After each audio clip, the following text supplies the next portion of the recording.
This isn't any regular heat. This is nuclear heat. Live from the 93.7 The Ticket studios in the heart of Lincoln, America. Bringing you the latest from the Square Circle on 93.7 The Ticket and theticketfm.com. Here is your host, Jake Bockelman.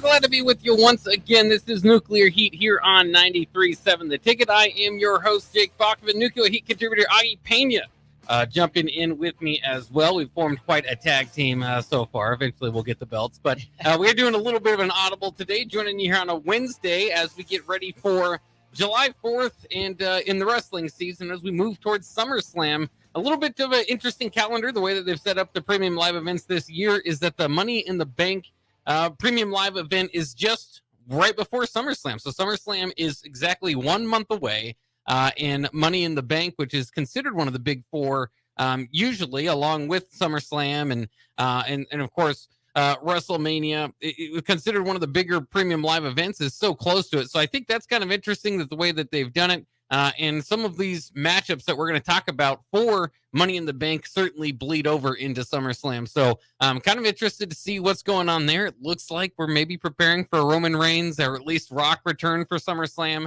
So that will be a lot of fun as well. But there's some interesting matchups on the card. So usually we review Raw and SmackDown from the previous week. We'll touch on those, but we really want to focus on Money in the Bank and kind of give our predictions and thoughts to what's going to happen here. And so we're going to go by match and make our predictions and kind of give our thoughts here on different ways to roll. Of course, Money in the Bank, first of all, though, before we say it, if you are new to wrestling or haven't been involved listening to it or watching it lately, Money in the Bank is the Money in the Bank briefcase hanging over the ring.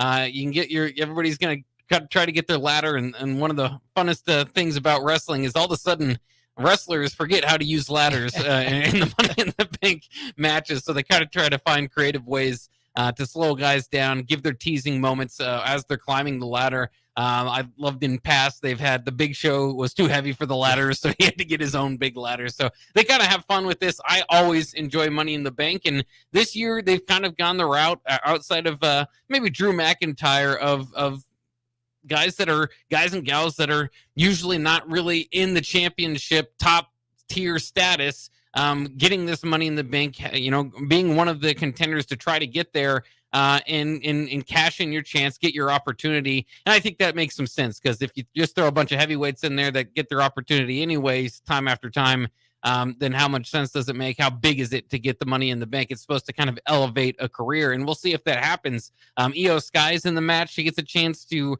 try to defend her Money in the Bank win from last year. I think only CM Punk has won it in back-to-back years. So we'll see. She'll get an opportunity there. So I guess her, along with Drew McIntyre, would kind of be your competitors that probably could just walk up to management and get a match. So maybe it doesn't make as much sense for them to be in here. But I do think that I think it's important. I mean, I think Io Sky, for one, just makes matches more interesting, what she can do, kind of her arrogance and what she can do from the top ropes. And Drew McIntyre, I think, really helps the interest in this, because though I say that, I think some of these guys kind of come from the mid card, and that's the exciting part, I just don't feel like there's a whole lot of juice to the Money in the Bank ladder match on the men's side without Drew McIntyre. Yeah. I think that there's some obvious ideas that we could see happen here with CM Punk continuing to get in Drew McIntyre's way. But to make it even more intriguing is when McIntyre won his spot to get into Money in the Bank, he said he's leaving with the title. So he's already telling you if he wins, he's cashing in Saturday night. And so that at least gives you some more ideas about maybe it's not if CM Punk stops Drew McIntyre from winning the title, but when. Is he going to do it in the Money in the Bank ladder match, or is he going to do it after Drew McIntyre cashes in and after he wins the Money in the Bank? We'll have to wait and see. But look, I'll just ask you this, Augie. First of all, Money in the Bank, where does it rank along your premium live events as kind of the gimmick type of match? Yeah, it's most definitely up there. I think really the only thing is maybe the Royal Rumble. If you could call that, that's probably the top tier. And I think Money in the Bank would probably be the second. Like you said, it's hilarious just seeing guys taking a year to crawl up a 10-step ladder. And then on top of not knowing how to climb a ladder, they forget how to unhook just any, like a little belt thing. It's like the easiest thing. And it's like they can't, it's always out of reach. It's just funny. And it's a good suspense, but there's always like a lot of good, spots that happen. You go back to like Jeff Hardy, guys jumping off and, going through ladders. It's great. And, so I would say number 2, there, and I'm most definitely, this is one of those I'm, not going to miss it. I'm going to watch it live, kind of take my time out Saturday to watch it live because it's just a fun time. And it's a great opportunity for, these competitors to go out and see, what they can do. And, the winners don't always make sense, as like with Otis back in 21, that was a big waste. Austin Theory, didn't do much with his either. That's the one complaint I will have is that they've kind of heard it over the years. I think there's an 80% cash-in rate to champion on the men's side, and on the women's side, it's 100% at this point, which I kind of like that, but Otis, I think he eventually had to they had some type of wrestling court and he had to fight Miz to keep it, and Miz eventually got it. That didn't make a whole lot of sense. And then one of my most frustrating booking things of all time is having Austin Theory cash in on, I think it's the U.S. Championship or Intercontinental Championship. That's absolutely silly, makes no sense, and takes away from what this moment is supposed to be. Mm-hmm. And so as a fan, if I'm watching and I'm thinking, my goodness, whoever wins this has a chance at the top gold in WWE, I don't want to be on the side kind of thinking, if Chad Gable wins, is he still going after the Intercontinental title? It's just, so I think you got to kind of follow through with that. And at that time too, by the way, Austin Theory. Austin Theory. I thought it was entertaining. He was even butting in on the Roman Reigns Brock Lesnar match, and was just kind of thrown to the side.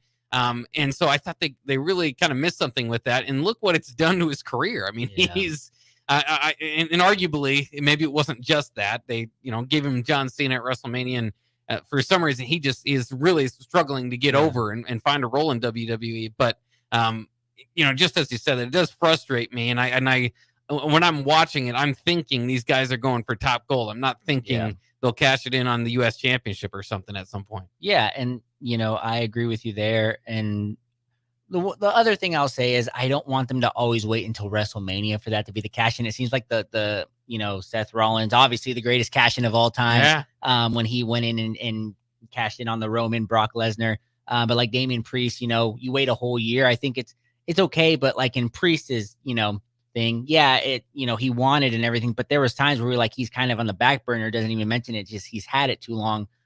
Where then on the women's side, I think except for Io, the 3 before that were during the Money in the Bank. They went in during the championship and they cashed in. I think that's exciting. It's a fun time to do that. So, we'll see what they do. But hey, I know you're not. There's not as many big hitters, but LA Knight's in that. They could finally pull that trigger. It kind of makes you worried though because of all their what they're kind of focused in on, like the feud. So he and Logan Paul. We'll see what happens. Would he there. cash it in for the U.S.? Yeah. So that does kind of make me nervous, but I'm still excited for it, especially on. This is going to be, I think, the first time I'm going to say that I'm more excited for the women's side of it than the men's side, because there are Chelsea Green, Tiffany Stratton, Io Sky could, do it again. Yeah. There's just so people are going to hate me for this, but Lyra Valkyrie, I don't want her to win it just yet. I think she's kind of just being shoved down our throats, and it's not natural, organic. It's kind of they're forcing that to happen. She's interrupting everybody now and kind of being put everywhere. But yeah, can you just imagine like a Chelsea Green winning the Money in the Bank? I think that could just be comedy gold, and then she actually came out and said she's going to try to bring that Divas title back. That's right. So, she did say that. She said she would make it the Divas title again. And there's a lot of interesting things that can happen there with that. So yeah, excited for it, ready to go. Saturday can't get here soon enough to see who finally wins those briefcases. Yeah, it is. You're right. It is a premium live event that you want to see live. You don't want to catch it on, the results on Twitter or something like that, because it's one of those in the moment type of matches that you want to be a part of. Let's go ahead and jump into this as we can kind of give our odds or predictions going into it. Let's start with the women's Money in the Bank ladder match. Io Sky, as we mentioned, had won it but last year, used it to cash in and get her title match, ultimately losing that to Bayley. Side note, Bailey's, I feel like, again, her women's title defense, or supposed, since she won that from Io Sky, I think part of it was that the storyline was just so set up for Bailey to win at WrestleMania. It was like they had to do it. And then since then, it just hasn't really taken off. And Damage Control's not any better either, because Io Sky's been yelling at her fellow Damage Control members. Of course, Asuka's been out. So it's just one of those situations where since WrestleMania, I don't think that necessarily has helped anybody.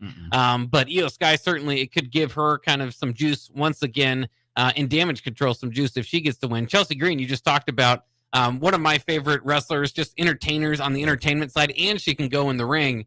And it's kind of fun because she's somewhat of a surprise when she gets the win, because of how much trash talk she and just her character doesn't seem to be all there in the head. But I think she's absolutely perfect to add in these matches, whether she's going to win or not. Even the tease for it is very exciting. I think she makes anything more interesting that she's involved in. We mentioned Lyra Valkyria, who's in. She's the new star from NXT. She smiles, she wins, she's got some wings or something when she comes out. Again, it's the NXT thing. I like to not get too much into NXT because most WWE fans aren't. And so these characters are new when they come up to the main roster. And I kind of like, to kind of experience it that way. And I kind of just agree with you is, she was already beaten Io Sky and some of the other top women in the ring. And it's just, it does feel a little forced at this point. And so, really out of this group, she would be one that I would be a little bit disappointed if she won. Probably not the most disappointed on this group, because it would be something new.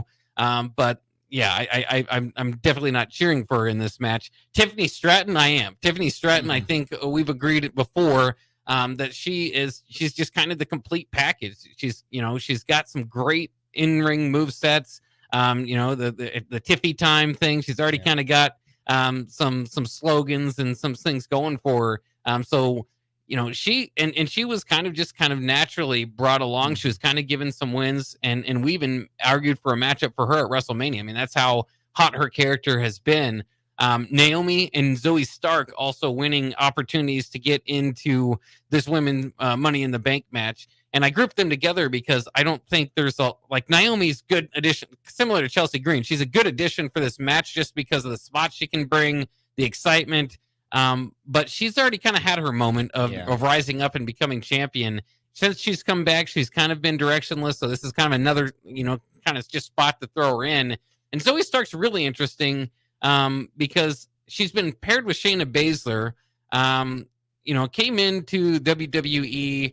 I don't know how you could, be much better when you're paired with Trish Stratus. I mean, you kind of get the legendary rub, and then just has kind of struggled. I know the internet, I see sometimes just, definition of no aura. And that's kind of what Zoe Stark has kind of had. She's good in the ring, maybe does, kind of just a kind of a tough girl promo. I'd be interested in her, but it almost feels like her time's kind of passed as far as okay, did you hit the timing on the head? Yeah, and it's one of those, if like you said, if Trish Stratton can't get you over, can't give you that push that you kind of like John Cena, Austin Theory, if you can't get the rub for one of them, you're probably not going to make it. And I think she's somebody that needs a manager. She's just not good on the ring, and that's 60% of it. It could be great, you could have the look, all that stuff, but you got to be able to talk and sell yourself. And her and Shayna Baszler are just great in the ring, but they just don't have that, and I think that's what holds them back. So I agree with you on that. I think you hit it. Naomi, I think she's just put in here to be that veteran presence. She's kind of the one that's, like you said, been there, done that. She'll do all those cool things. But man, my top two, I would have to say, I think Tiffany. Yeah. Tiffany, kind of coming out with the win. I think. Yeah, and then Chelsea Green, number two. I think those would be kind of the two that I think the fans would really enjoy, really get behind. And I think with Chelsea Green, though, you got to be careful because I feel like they could also do it to where she has the first non-successful cash in. Yeah. But it could be comedy. They could really drag it out. Maybe she sues, she says she wasn't ready, something like that, like she always does. But with Tiffany, I think you have a legitimate young, star that could, go after, either champ. I think more than likely it'll be the SmackDown champ because Bailey, she's not even on this card. Right. you do things like that. That could really get it hotter. Or your girl Nia Jax, because they have their match at SummerSlam. So, that's a fun thing there. With that, and then I'll be honest, Lyra, Zoe, Naomi, I just don't really see them having a chance. But the outsider, I think, would be like Io Sky, if anything on there. But I expect it to be a fun, hard-hitting match. And what's it called? The most beautiful backflip. Moonsault. Beautiful moonsault. Can you imagine if she hits that off of the top of a ladder? Oh, man. That would just onto all of them. That's going to be crazy when she does that. I mean, even Io, Io's a flyer. So, yeah, I mean, there's going to be a lot of bodies flying through the air and a bunch of ladders broken. So I think it's going to be a really fun match. And you did too. I'm glad you mentioned that, because that's kind of part of these matches too, is it's not just the winner, but who gets the moment. And there's always kind of a big spot that they do, and Tiffany Stratton, that definitely could be it. I do think, I mean, especially with her teaming up as of late with the Queen of the Ring, in having that matchup set up, I think that could be great. Whether she cashes in before then or not, because they're kind of, just kind of be a power duel of the Money in the Bank winner and the Queen of the Ring. Yeah. I could definitely see that. And Tiffany Stratton is just, if you give her a reason, I mean, she's already, cocky and, arrogant and all that. If you give her a reason to be that way, I think it just can put her character over the top. So that's got to be my odds-on favorite. If I go 2 and 3, I'd probably go Lyra Valkyria second. I'm not cheering for it, but it feels like WWE might be interested in pushing her. It does feel too soon. And then Chelsea Green for the just like you said, the entertainment value of it. I was so glad to see her at least get in this match. But I think we're gonna, if we have to officially slide into our predictions, I'm going Tiffany Stratton. Are you doing the same? Yep. Gotta go Tiffany Stratton on that. It's Tiffy time, at least here on Nuclear Heat. Men's Money in the Bank ladder match coming up on Money in the Bank. Jey Uso, Carmelo Hayes, Andrade, Chad Gable, LA Knight, and Drew McIntyre. We already mentioned Drew McIntyre announcing on Raw after winning a hard-fought match, a banger, of course, as Sheamus is in it. Shayna and Ilya Dragunov fought Drew McIntyre there at the end of Raw. McIntyre won and says he's going to leave champion, so he's made no bones about it. If he wins Money in the Bank, he's going to cash in. I mentioned it before. I feel like he's either your favorite or favorite to have CM Punk come and ruin it for him. So it's going to be one or the other. We'll just kind of wait and see there. But as far as entertainment value for the rest of the night, I mean, if they open with this one and McIntyre wins, you're glued throughout the rest of the night just to kind of see what goes on. So he kind of feels like a good pick to me, but at the same time, they've been telling the CM Punk story. Yeah. I would rather have CM Punk mess up his chance at winning Money in the Bank than have him mess up him cashing in Money in the Bank, just because you do have some other guys that could use this Money in the Bank in the entertainment value with that moving forward. And if it was CM Punk like first time screwing over Drew McIntyre, then I think it would be very effective. But we've been telling that story. I know they want to continue to tell that story, but I think that's probably the way they'll go with it. I don't think Drew McIntyre will win, because I think CM Punk will get in his way. Yeah, and I agree with you. I actually was going to say I don't want to see them essentially kill the Money in the Bank, because if he wins and CM Punk screws over that cash in, what was the point of it? You just wasted an opportunity, as you said. But I agree with you. Drew McIntyre is going to bring it. And these are all no disqualifications. So, anybody can interrupt. Anybody can interrupt it. So I'm expecting a big surprise to come out and maybe help her husband, interrupt Drew McIntyre there. So, the one AJ Lee. Yeah. I can see that happening with that. So, yeah, I was glad that Drew won his spot in there, because what was it, last week he entered and said he was going to be in it regardless, and then Adam Pearce came out and was like, no, you got to earn it, this and that, and he went into the whole spiel again about everything he's done. So I think it's great. It's gold there. Man, LA Knight, I'm sorry, I know I've been a fan of LA Knights for a year and a half.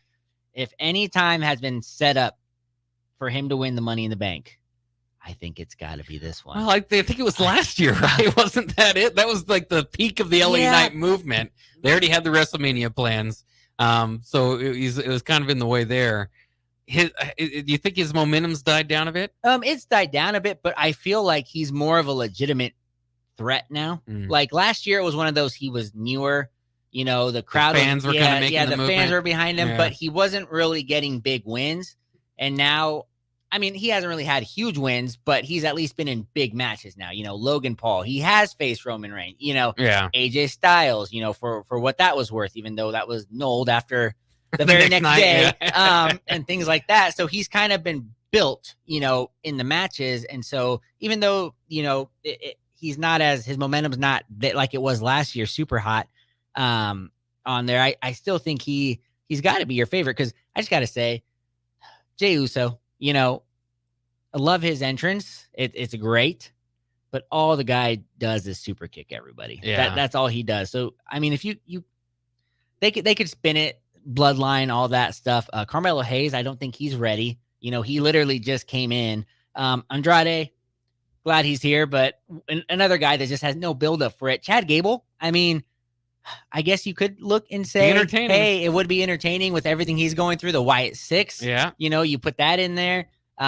He's trying to get his family back. He's trying to get a new family. He's got a lot going on. And they've kind of ruined his momentum, not giving him that so I guess I could see that, but man, in my heart, LA Knight. Yeah. I gotta see it, man. Moment. I gotta see him lift something up, do something. Because he's not young. He's in his 40s, so we don't know how much longer they could ride this with. But can you just know how fun that'd be? LA Knight having that briefcase, just kind of, I think that would get everybody back behind him because then he's a legitimate threat to cash in on somebody. You don't know which brand. That's the fun part of it. Sorry, just kind of going on my rant there about LA Knight, but I just really, really want him to be the one that wins this one. Yeah, I mean, I think he's definitely got an opportunity. I think there is, again, a slight fear that he would cash in on the United States Championship if he does raise it up. He did very entertaining a match as I've seen in a long time on SmackDown. He got his way into this match by beating Logan Paul, in part by pinning Logan Paul. Santos Escobar also in that match. And a match that saw Jalen Brunson and Tyrese Halliburton over from the NBA get involved with some brass knuckles and in a steel chair. Like I said, maybe shades back to Karl Malone and Dennis Rodman mixing it up there in the late 90s. It was one of the best in Madison Square Garden. It was just a perfectly booked SmackDown match. If you're a sports fan, kind of combining with what's going on with WrestleMania, with wrestling. And Logan Paul, I feel like, brings that, by the way. I know I'm going off on a side tangent here a little bit, but to do that in Madison Square Garden, Logan Paul with the Prime stuff kind of on the ring side and stuff, like, all right, well, I don't really care for that. But the fact that he's bringing in Patrick Mahomes and Jalen Brunson, I mean, these names, Logan Paul's awesome, and he's a great wrestler. Like, he's a guy that definitely at some point could hold the big belt, and it wouldn't be, it wouldn't be shameful. It might draw some attention from outside, and I don't know if he's ready for it yet. Maybe you build him up. He's really good as a heel. But it would definitely be, a lot better. Who did WCW give it to? They gave it to David Arquette. Yeah, David Arquette won. And that was really bad for the brand. Logan Paul would not be David Arquette if he ends up winning it. He's so good in the ring. So we'll kind of see there. And I was kind of surprised. I thought Logan Paul might come away with it because I think Logan Paul with the briefcase and his belt would have been something special too. But LA Knight winning that match, getting involved. I do think, like I said, I think it would have been better last year, but better late than never. I think he's got to be one of your favorites here. You mentioned the Chad Gable angle. Do you expect to see Wyatt Six? Because it's almost to the point they've set it up that like you almost expect to see Wyatt Six come in and get in his way, which is interesting too because and they got to bring him in on somebody. And Chad Gable's hot right now, but he's like mid-card hot. So I was kind of surprised that the Wyatt Six are really focusing in on Chad Gable when he hasn't quite gotten the victory in the Intercontinental match, right? Like you'd think they'd want to come in and take down somebody that's, at the top of the game. And again, Chad Gable as a character is at the top of his game, but Chad Gable, the wrestler, I suppose, if you look, I mean, he's just been striking out at his chance to win the Intercontinental title over and over again. But he's got to be a favorite or at least I think just because of his character work and how annoying he would be with the briefcase, it would be very entertaining. It's hard to see him cashing in on a major title, though. That's why I just don't know if I see him getting the win here. You mentioned Andrade again. It has been welcomed back to WWE. Doesn't really have the storyline really to make this something going. Carmelo Hayes, again, I'm frustrated at the way that they've set this up to get Carmelo in a matchup that had Tama Tonga and Randy Orton in it. I thought, either of those guys would have been more interesting. And then just the way that the broadcast team mentioned, this is a big upset. Carmelo, and he was your number one draft pick, just a couple of weeks ago. They got to be consistent with this. And so we'll see. I don't have a whole lot about Carmelo Hayes. Again, he's kind of an NXT guy that is put in some good matches in the WWE so far. I will disagree with you, Jey Uso. I get what you're saying, but he's so over with the crowd, and he's just kind of in good guy territory where he hasn't had a great feud. They kind of forced the Jimmy one real quickly. Yeah. That was one of the worst matches at WrestleMania. But he is just so over with the crowd and the entrance. And I think, would be entertaining because of the bloodline stuff, like you said, if he did get the briefcase. The problem is he'd be a lot more entertaining if somebody in the bloodline had a belt. Yeah. In whether that be Roman or if they did set it up, at this point, to have Solo have a belt of some sort, United States or Intercontinental, doesn't matter. But so I mean, I think he's got to be up there with my favorite there too. A top 3 in this one's a little bit harder. I'd probably go LA Knight, Drew McIntyre, Jey Uso. See, and I'm gonna just eliminate Drew McIntyre because I know there's interference in it. Mm-hmm. So I'd go LA Knight, Chad Gable, and then I hate to say it'd be Jey Uso as number 3, just kind of as a legitimate, contenders for it. I just think that Jay is going to be too occupied with the bloodline storyline once, Roman comes back and everything that happened on SmackDown. Hopefully he comes, or The Rock. I just feel like something's going to happen because they did kind of tease family again. Yeah. Chad Gable brought it back up on Monday. We'll get into that a little bit, but did kind of bring up family again, and so you never know what's going to happen with that there. And I just don't know if him having a briefcase adds to that. The briefcase might be put on the back burner, and I just don't think that's good. I think when you have the briefcase, like with Damian Priest, you got to really own it, really, really be like Mr. Money in the Bank. And if you're kind of a side character on another story, I just don't think that's good for business there. So yeah, I'm, LA Knight, I'd be ecstatic if he won. Chad Gable, I'd kind of understand it, like you said. Pretty much anybody else after. I really just don't want Carmelo Hayes to have it. I'm just not a huge fan of his arrogant character right now. They need time to build him up. And Andrade would just kind of be that's one out of nowhere, no offense to him. Like I said, he's great in the ring, but just out of nowhere, there's no buildup for him. I don't even know what storyline, he's truly been a part of. Yeah. He's just directionless. And he's one I could probably see if someone wants to cash in on a secondary belt, a mid card, it would be him. Because, could you really see Andrade as one of your top champs? I unfortunately can't. And, I'm the same descendant as him. I'd love to see that, but I just don't. Yeah. Yeah, they just haven't heated up his character enough. And I think, to your point too, Carmelo Hayes, I think would feel, just kind of like a previous Money in the Bank cash-in that we were talking about earlier with Austin Theory. He's just kind of that cocky, arrogant guy that maybe doesn't, even when they do win, like, is he over with the crowd yet? I'm not sure. So maybe this will help him out in doing so. We'll look at some of the other matches as we get into it here at Money in the Bank. The WWE Intercontinental title match between Sami Zayn and Braun Breaker. Braun was able to kind of break away from feuding with Sheamus and some of the other guys there to get his matchup with Sami Zayn. And I thought they've set this up well the other night on Raw. They did have Breaker attempt to spear Zayn. Zayn completely clear him, jump over him. So I think that they've kind of set it up. And Breaker, I think they've just done a great job with his character. I kind of wanted him to go the Goldberg route and just beat everybody and all that. But they've done a good job of making him like incredibly dangerous. But yeah, he's a rookie, so he is going to make mistakes here and there, and he is vulnerable to a degree.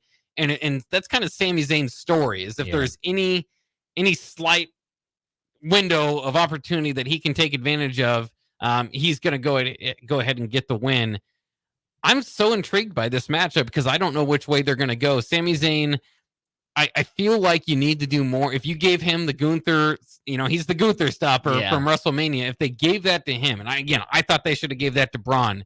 And that's why I think they almost have to go Sami here, because otherwise it just is like, why did you ever mess with Sami to begin with? Why wasn't Braun the one to dethrone Gunther and shot to the moon rather than wait until you have a quite frankly, a cooled off Intercontinental title champion and then have Braun win? Yeah. And I want Braun to win. I think he would be my pick if I were to pick, but then I remembered it's in Canada. It's in Toronto. Yeah. Where's Sami Zayn from? He's from Canada. They already kind of screwed him over once, what was it? 2 years ago when he faced Roman Reigns. Yeah. and didn't win it in his hometown in front of his family. I don't know if they'll do that to him twice. So I kind of agree with you. It'd be Braun, I think, would be an amazing choice. I think everybody would be behind it. But like you, there would be no payoff then to Gunther losing through Sammy. And I don't think you can just mess that up just yet. I think this is going to end up being a 2-parter or maybe even a 3-parter. I think they'll go again. Sammy will retain. I think there's going to be interference or something. Sheamus, that storyline is kind of still there in the background, all that. So I could see that, somebody interfering with it, because I don't think Braun should just lose straight up right now. I don't think he should take a clean pin. And then SummerSlam, the biggest party of the summer. I think that's where, Braun maybe takes it there. They get a little bit more of a buildup, but I'm with you. I think this has been great. It was kind of a quick turnaround. 2 weeks? 2 weeks to kind of build this. Yeah. And I think both of them have been doing a phenomenal job. The one thing about Sammy I'll say is he kind of says the same thing over and over again. He's the underdog. It's the same thing. So you kind of get a little tired of that. I want them to go back to that Sammy that was just kind of unhinged. That guy that could beat everybody, could believe, like when he was Kevin Owens, back in that day and stuff. So that's one thing. What's kind of weird as character development has gone, because remember he went to kind of a goofball that and that was kind of led him. So he was joking. That kind of led him into the bloodline. Yeah. Was they just kind of had to have a goofball wearing a bloodline shirt, and then the crowd took to it, and then they kind of built him up from there. But I think you're right. He's just kind of like, and I keep saying this with certain characters, and it sells T-shirts and gets kids going, but just the smiley face good guy. Yeah, that's kind of where Sami Zayn's kind of penciled in right now. Yeah, and you don't know. Like I said, I want Braun to win. I think he's eventually going to get this belt, but I think it'll be SummerSlam. So this one, I'd say it. Sami's going to retain by interference, and then come SummerSlam, we'll be talking about this match all over again. They'll have a decent build up for it. Ludwig Kaiser, my boy, maybe.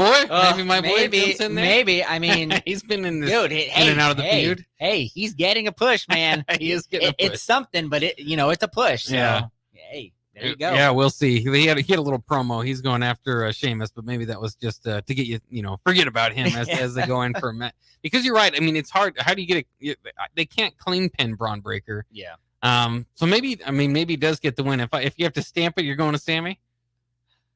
My heart says Braun, but business-wise, I think it has to be Sammy, and then Braun gets it at SummerSlam. Yeah, I think you could have a very good rematch there. I think we've picked the same winner every time. Just because it's a coin flip, I'll go with Braun, but I feel like I'm going to regret it. Yeah. Because I do think...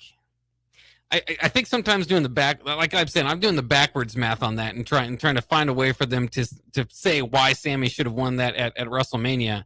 But that sometimes they just cut it and say, you know what, that was the wrong decision. Yeah. Let's pivot here. Breaker with that belt would be interesting. I'd definitely be interested in it. So opportunity. So the one thing I'll say though, to kind of back you up there, is if Braun wins and they do have the rematch at SummerSlam, that's not a bad first title defense for Braun Breaker. And then you kind of have a buildup of, Sammy had some momentum. He was, they could switch it. So that's why I feel like I'm not going to lose, on this prediction regardless, because this one it's not going to surprise me which way they go. Yeah. I want them to go Braun, but if they went Sammy, I understand it from a business position. So I get that. Well, and it's fun in wrestling too. There's very few, as we do these predictions, there's very few like 50-50, I can't tell which way this is going to go. And this is one of those. So I am excited to see that.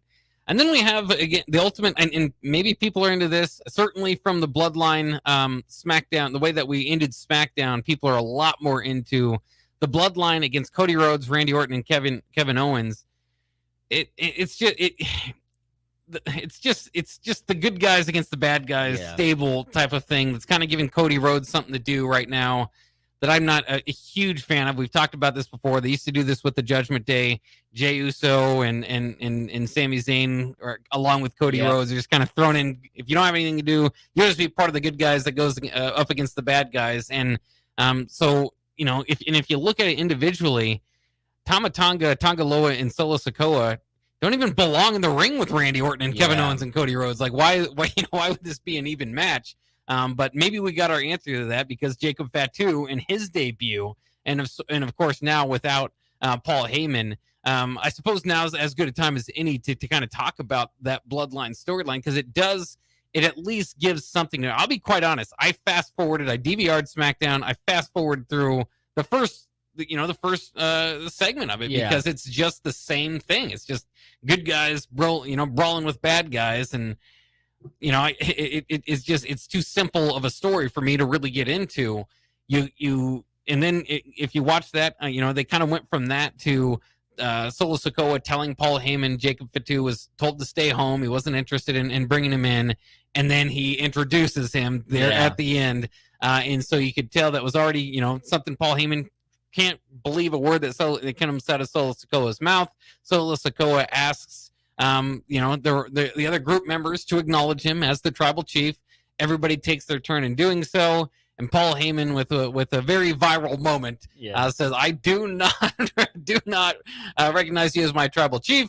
And then the bloodline then takes it out on Paul Heyman, who's a 58-year-old man, but they did so anyway. Eventually, even powerbombing him through the table, somewhat of using the old Shield move to add emphasis to this kind of turn on Roman Reigns, and you get the "We Want Roman" chants coming back.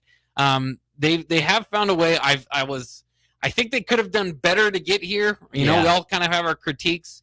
And like I said from that first segment, they were kind of losing me on the bloodline, and a big part of that is just they buried Solo before this whole push, so it kind of hurt it a little bit. If Solo still had one or two like singles losses in his career, I think this would have been incredible, even better. Have more momentum. But what they did with that last segment certainly buys some intrigue for this matchup, and more importantly, just the bloodline in general. And that's what makes this matchup somewhat interesting too, is, I don't think you really, with as hot as you just revived the bloodline, you don't want him to take a pin here. I think without a doubt, Fatu's going to get involved, and probably Orton or Owens takes the pin. Yeah, and I'll say this. The bloodline. So there's three, technically four of them, right? Mm-hmm. And they're going against Cody Rhodes. See, I'm with you. You can't bury what you just did, because after SmackDown, I was intrigued as well. I'm like, oh, they cooked it. That was, post Roman, the best thing the bloodline has done. Yeah. I think Paul Heyman, he's been the manager, been the guy for a bunch of guys, out there. He pleaded with CM Punk. You think CM Punk kind of weasels his way into this match here to even it 4-on-4? But if you do that, then you can't have the good guys lose. So, all that stuff's there. But I'm with you. That first segment was just a rehash of everything. It was boring, blah, blah, blah, that and that. And then the ending to SmackDown just really got me. But this is probably, even with that, this is probably like the one match on the card I'm just like, I'll still watch it, still be a little excited for it, but this will probably be towards the bottom of it still, depending on what they do with it here. But yeah, unfortunately, our guy Randy, I think is going to be the guy that gets the pin. And it makes sense because he's the most decorated out of the three they're versing, right? Yeah. Kevin Owens, and I know Cody Rhodes can't take the pin. He's the Absolutely champ. not. He's the champ right now. And Kevin Owens is kind of the third fiddle in this. So if you want, the bloodline characters to look strong, it's got to be Randy on that there. But I really think somebody's going to come in. CM Punk, Brock Lesnar's been cleared of everything. He could come in and do like a one-time, help for them because of what happened to Paul and everything there. And I just got to say, I read somewhere that Paul Heyman didn't sleep for 2 days before this segment look the way he looked. That's not makeup or anything. Yeah, that was him not sleeping to fully get in character. And you have to really appreciate him for that, because he looked horrible. He looked like a man that was stressed and really just couldn't do it. And to take a powerbomb like that at 58 in his shape, he's not in great shape. No, we'll never put it has that way. been, Never really. has been. Yeah. And he looks a lot older than 58. We'll just say that. Honestly, I thought he was almost in his 70s. In there, he's not in great shape, but he is so great in character on that. And I too want Roman back now. Mm-hmm. But I'll take it. Like I said, if a CM Punk or a Brock come back and just kind of one match, help out the good guys. And but the bloodline has to take this one with what you just said and what they did on it. It has to be the bloodline. Yeah, and Jacob Fatu or Solo. I mean, this kind of has to be building one of those guys. You're telling us that they're big time power players, but we haven't seen it yet Yeah. in the WWE, or at least, with Solo, you kind of took it away. And Fatu is now, supposed to be the enforcer. So let's see some enforcement. But that is kind of the intrigue to this matchup too, is like we said, you're 1 month away from SummerSlam. And I don't know who Cody Rhodes is facing. Yeah. So it almost has to kind of be, if Roman comes back, is he on, if Roman's music hits during this match, first of all, it'd be a giant pop. The other one, I don't know who he'd come in and help. I don't know what where that's going. So that would be fascinating. Obviously, The Rock has promised a match down the line with Cody Rhodes too, and said he's going to come after him. Would he come on behalf of the Bloodline here? I think you got to have some sort of, outside of Jacob Fatu, which is the obvious interference, some sort of other interference. And if it's Sami Zayn or Jey Uso, I'm just gonna that's just not the pop that at least for me. I'm sure the crowd would love it. They can't do that to Sammy twice. Right. They did it to him in the Royal Rumble when he was number 30. That was so horrible. Yeah. They cannot do that again. But speaking of, Roman comes in, Bloodline wins maybe. Roman comes in, Solo's kind of there's so many possibilities on this one. That's the intriguing part of it.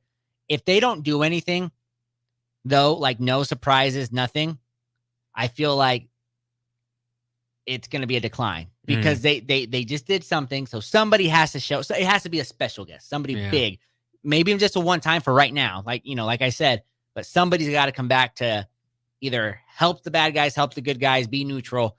It's got to happen. It's got to happen on Saturday. Yeah, that's the intrigue of that matchup. Is just on paper, it's not going to end up with how it is on paper. Right? It's just not going to. So we're going to have to see how that goes. And again, I don't know who Cody Rhodes' WrestleMania opponent is right now, and they've got a month to set it up. And I think this match has got to be, at least booking wise, as you're thinking about it, like this is how we get there. Yeah. Because otherwise, we're going under a month of a build with Cody Rhodes. You're already kind of doing it. Yeah. So, we'll have to kind of wait and see there. The other one of intrigue, we mentioned World Heavyweight Championship match between Damian Priest and Seth Rollins. They've got some stipulations to this match. If Priest wins, Rollins cannot get another title shot as long as Priest is the championship holder, which Rollins, don't worry too much. Gunther is got his chance at SummerSlam. If you win and lose here, I have a chance he will take down Priest. If Rollins wins, Priest must leave Judgment Day, which they kind of played with that the other day with Finn Balor, who, again, I think the fans love more, myself included,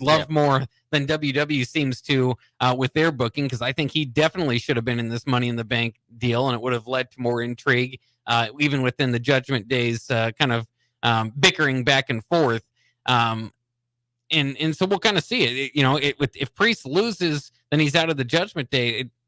I'm just not ready. I know a lot of people for a long time have wanted to see the Judgment Day split up. I love the Judgment Day scenes in the back, whether they're shooting darts, playing video games, eating chicken nuggets. Rey Mysterio's match, Rey Mysterio's gear or mask is always back there. I just love those backstage segments of the Judgment Day, and I love that you're always wondering, because they're always bickering, because they're always kind of got some, a feud going between them, where it's going next. So I'd really like to see Rollins come up short here. Priest get the win. I think either way, neither of them are going to be the favorite against Gunther. I think it's Gunther's time at WrestleMania. At SummerSlam. So you got to keep that in mind. And then certainly there's the opportunity, like we said, that McIntyre wins and cashes in here, and he's the one that leaves, regardless of who wins the Priest Rollins match. Yeah, and with you, if Priest is going to leave the Judgment Day, it's got to, now the way they're building it up, be a Finn versus Priest match. I've seen along the Twitterverse and things like that, people are more excited for that matchup than a Gunther Priest possibility there. And I'm included. I'm with you. Finn is great. I hate what they're doing with him. He's kind of the one taking the pin for the Judgment Day. He's a tag team champ now. They give him back that. They give him something. Yeah, with JD McDonough, right. So that kind of gets what it gets here. But I agree with you. This is going to be a great match. I'm looking forward to it. I think they pretty much, though, in my mind, just brought Rollins back to kind of just build up Priest a little bit more to make him more credible on it. I just don't see how Priest loses this one. Yeah.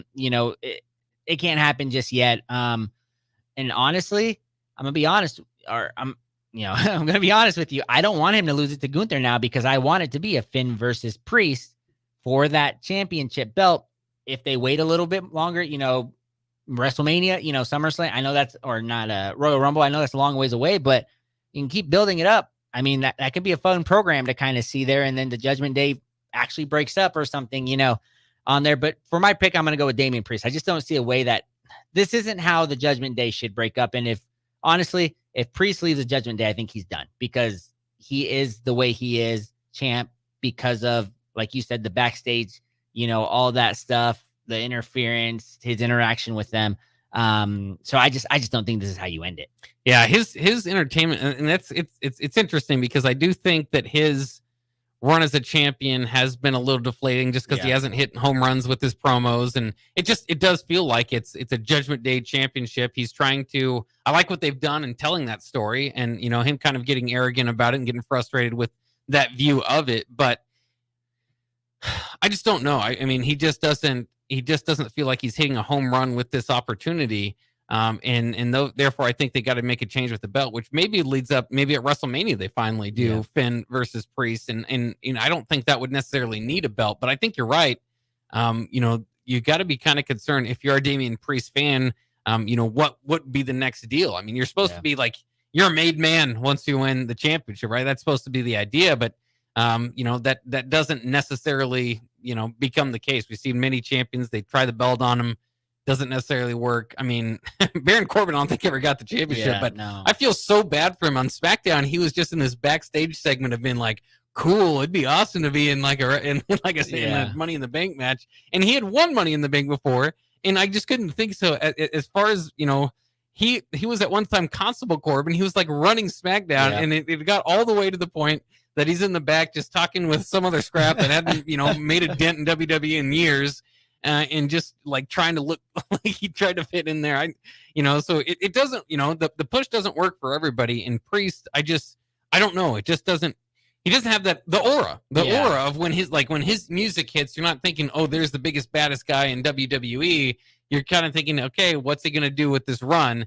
And so maybe ultimately he would need a split, but then he wouldn't have the championship here. And I think you're right. I think this, Seth Rollins, it's been a good move from WWE to recognize that and try to feed him somebody that will give him more credibility.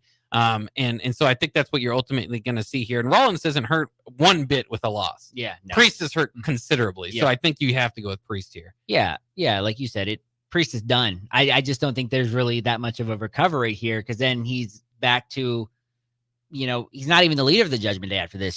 He's looked at the leader because he has this title. If he's out of the Judgment Day, he's just going back to being a nobody. Whereas Rollins, like you said, I mean, he's Hall of Famer already, I'd say, right? Like, he's a guy that has put this company on his back. He's done it. Doesn't need it on there. But this match I'm very excited for, because they're both really good in the ring. I just want to see, does the Judgment Day still get involved? Create it, go through there. So Priest going to win it. I would be mind blown if they go with Rollins on the win on this one. That is our official Money in the Bank preview there for you. We've got a few minutes before we wrap up the show, so we can kind of go back over some of the finer details of SmackDown and Raw, as not every one of these matchups leads to premium live event opportunity here. So we'll go ahead and do that. But Money in the Bank is a great premium live event. Can't wait for it this Saturday. And then again, 1 month away from SummerSlam. It's a good time to get into wrestling if you haven't been paying attention. SmackDown, again, as we mentioned, kicked off with the good guys versus the bad guys. Then we had Jade Cargill, Candice LeRae, and Tiffany Stratton. Tiffany Stratton, as we mentioned, ultimately got that win in the chance at Money in the Bank. Not in that particular matchup, because we've mentioned how important it is for Stratton, but you kind of wish Jade Cargill, I think she would have given something to Money in the Bank as well, as if not to be the winner, to at least be the presumed winner. Yeah. No, on this one, I'm okay, because Tiffany, I think, was the right choice. Mm-hmm. I was so high. We were both so high on Jade. And then you kind of watch her these last couple months and these matches. I just don't think she's ready for something like that. And I think some of her spark, her momentum has really died with the blotches that she's had in the ring. Yeah. They've been pretty bad. I mean, we'll go, They've been pretty bad. And she just doesn't, she's big and imposing. She has the look, but she's very slow. And like I just said, a lot of botches. And I just think that was a good thing to not have her be in a ladder match, where she could botch jumping, catching somebody jumping off a ladder. So I think that this was a good one. Her time will come. but she really needs to work on things because Tiffany Stratton was the right choice. Yeah, definitely the better wrestler at this point. And then we mentioned the Santos Escobar Logan Paul LA Knight win, where LA Knight ultimately gets the win. Touched on it briefly. I've already, give my love to Logan Paul there. But the Jalen Brunson, Tyrese Halliburton thing, as a fan, as a basketball fan, how cool is that? The Pacers and Knicks have that heated series. Yep. To the point Reggie Miller's getting booed as a color commentator going in. They, of course, have the rivalry going back to the 90s. To have it wasn't just a member of the Pacers and a member of the Knicks. It was the stars of the Eastern Conference quarterfinals there. Tyrese Halliburton wearing a 317 shirt I thought was pretty good. And Brunson to go as far, he's a smaller guy, but to get a steel chair, get an equalizer.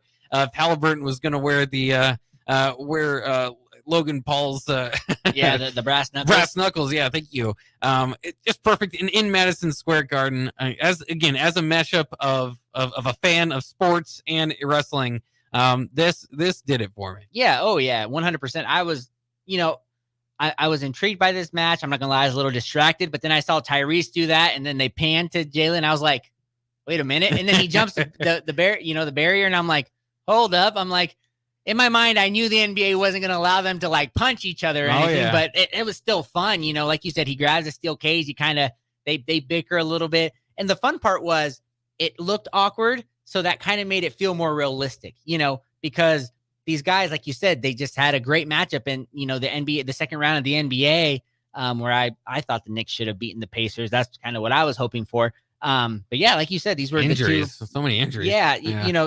And I think Jalen Brunson actually broke his hand during that, or his finger, during the last game. And that pop was huge. Once they panned to Jalen Brunson and everybody kind of realized, wait a minute, this is going to happen. So that it was really fun. I really do like when they mix, bring in, different type of athletes, onto the WWE. So I thought it was a fun time. And like you said, Logan Paul, he keeps bringing these people in. He's going to bring more eyes to the WWE. More people are going to start to tune in, and, WWE is already huge. So, you bring in some of those fans. That's great. Well, I thought it was funny too, like wearing the Captain America, red, white, and blue outfit and all that, just to kind of give more heat to Logan Paul too, because he's, trying to be something that he's obviously not. The fans don't love him. It was just, I just love what they're doing, with that all together was great. Again, a little bit surprised he didn't get the win, but maybe we'll set up LA Knight to get Money in the Bank here. The only other thought worth mentioning there, of course, we already talked about Jacob Fatu and Paul Heyman. So the only other thing to mention from SmackDown was the Blair Davenport, Indy Hartwell, and Naomi. Naomi ultimately gets the win.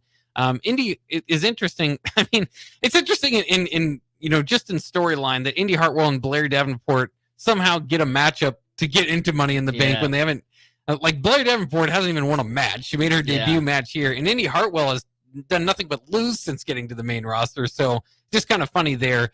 Indy can kind of go for how big she is. Blair Davenport, I thought maybe I was missing something because, she would show up backstage and talk trash to a couple of the female competitors. I'm just going, I don't know who this is. And then her entrance at Madison Square Garden. I mean, that's got to be a stuff of dreams. But you could hear a pin drop. Nobody else knew who she was either.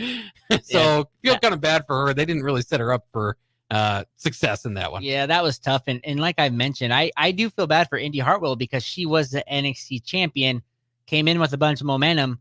Very first, I think, match on the main roster, she tears her ACL. So that kind of killed all her momentum. And then they bring her in with our favorite Candice LeRae, and they kind of had that weird storyline. But, when you have a chance to watch her, she's good in the ring.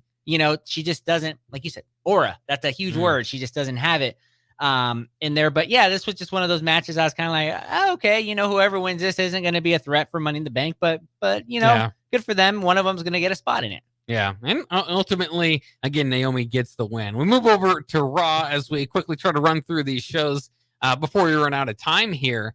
One thing to mention, Xavier Woods and Karrion Kross continues not to interest most folks in wrestling. Somehow they continue the storyline, and somehow Xavier Woods gets the win. And then after the match, they have Karrion Kross and his group beat down and maybe take out Kofi Kingston for a while. So at least there's something somewhat of interest there. But the announcers really went in on Xavier Woods not being a singles title winner. Yeah. He did win King of the Ring. So that's kind of interesting, the story that they're telling there. And I say that without any truth to it. It's not really interesting at all. we buried not this. at all. We buried this feud for the longest time. But I don't know. I don't know if there's much saving it. I guess an injury angle can maybe do something there, but I'm still not intrigued about what's next here. No, not at all. I mean, I have no interest in this. Which is hard to do with the New Day. Yeah, I was gonna say I'm a huge fan of Xavier Woods because I really like his YouTube channel. He's got a gaming YouTube channel, so he's doing great things. But in the Karrion Kross, talk about a guy that's just lucky to be on TV. I don't get it. I don't get it. He won't. When did he won a match, I think last week, and that was maybe the first time in like a year he won. But just nothing with him, and he always has a faction. He always has a group. He's always going, and then he loses to Xavier Woods, who hasn't even done anything. You know, I think Xavier was on the shelf for a little bit, and talk about TV filler time. This was the definition of that, and the fact that they have it, that they're keeping it going, that just,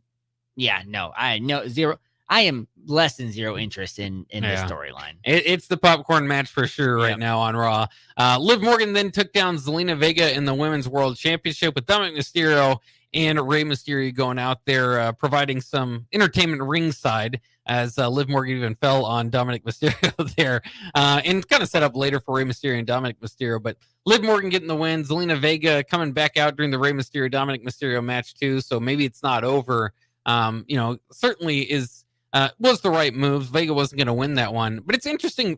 Liv Morgan is kind of on the, in that space between heel and face, where you just don't really know what to do with her, but the crowd loves her, and they kind of love this flirtation with Dominic because they all want to see what happens. Obviously, when Rhea comes back to take on Liv, and where Dominic will be on the side of those things. So that's one of the more entertaining stories in WWE. I think they just did nothing but continue, to make that interesting moving forward. I should pair that with the fact that Rey Mysterio did end up beating Dominic Mysterio later